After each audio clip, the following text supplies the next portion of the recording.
The National Department of Basic Education has confirmed that they are ready for the 2021 National Senior Certificate exam, and that despite challenges, the 2021 exam will have the same high standards as previous years. Load shedding is also expected to impact matriculants. Mahlanga is a spokesperson for the Department of Basic Education and joins us now. Very good evening to you, Elijah, and thank you so much for speaking to us. Let's just first start with the power cuts. How much do you expect them to interfere with the actual exam writing?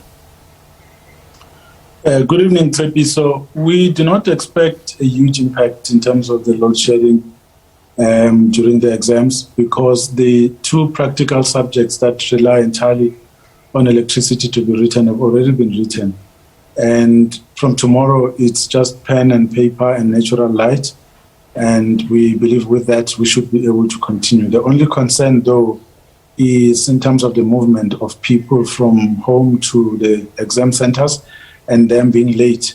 That is the issue that we are going to have to contend with, because when traffic is not moving as smoothly as it should, it has an impact on the punctuality that people are aiming for when they leave home in the morning. So that could eventually spill over into the starting time for some of the candidates who are coming from. Okay, so I want to talk about some of those infrastructural problems in just a moment, but I want to look at what's happened thus far with regards to load shedding. Students have already said how severely impacted they've been in preparation for exams. Do you have any fears that that will impact on the national pass mark? Will they be affected by that? Because some of them have said in between studying or even just trying to concentrate in the classroom because of load shedding, they've experienced problems.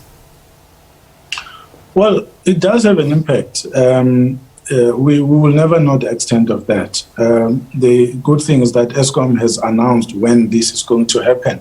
So with that, it means that we also need to adjust our lives accordingly. If you're studying at night, consider doing it during the day.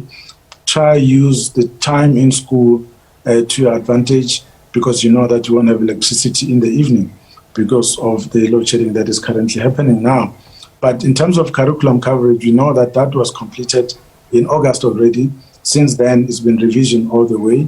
Even on Saturday, when we visited the different camps and centers that are conducting weekend classes, the candidates told us that they were ready for the exam. So basically now it's a matter of what happens in between the exams. But with the elections coming up on Monday, the paper that will be written is English tomorrow, and then there will be a 7-day break.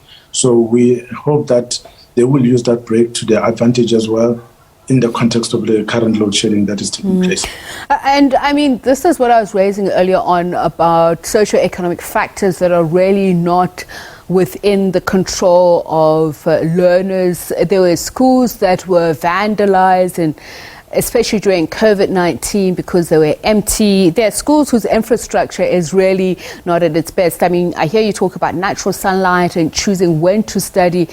For some students, they'd argue that that really is not within their control. But let's go to the national exam, the system itself, how secure it is from an IT perspective. Are you confident that they won't be vulnerable? Will you be able to ward off any hacking attacks, including the fact that there were two national incidents, both maths paper 2 and physical science paper 2 were leaked?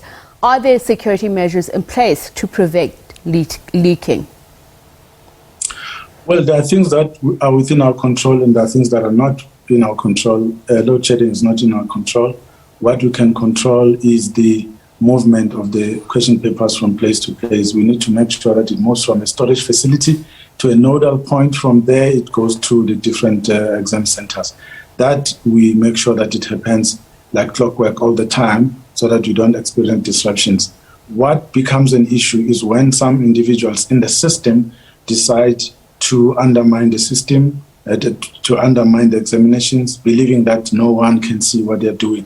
But we eventually find out, because when you steal a question paper, you're going to give it to someone, and that someone will want to share it with their friends, and eventually you get caught. And that's how it has been working in the past few years. When people try to undermine the system, we always find out, because there are checks and balances in the system.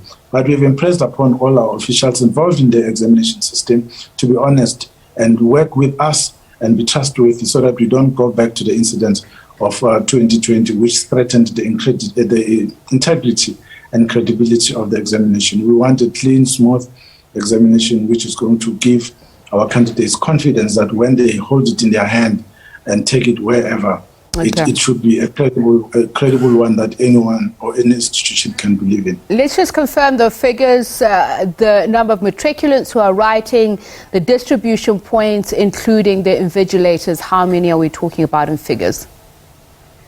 Well, we have 897,000 candidates writing in 2021, but tomorrow we have 609,000 writing English. Different levels, home language, first additional language, second additional language, and they are writing in 6,300 exam centers across the country, and there will be 45,000 invigilators, and we have made sure that all the COVID-19 regulations are complied with, because we are still putting safety first, simply because COVID-19 is still with us.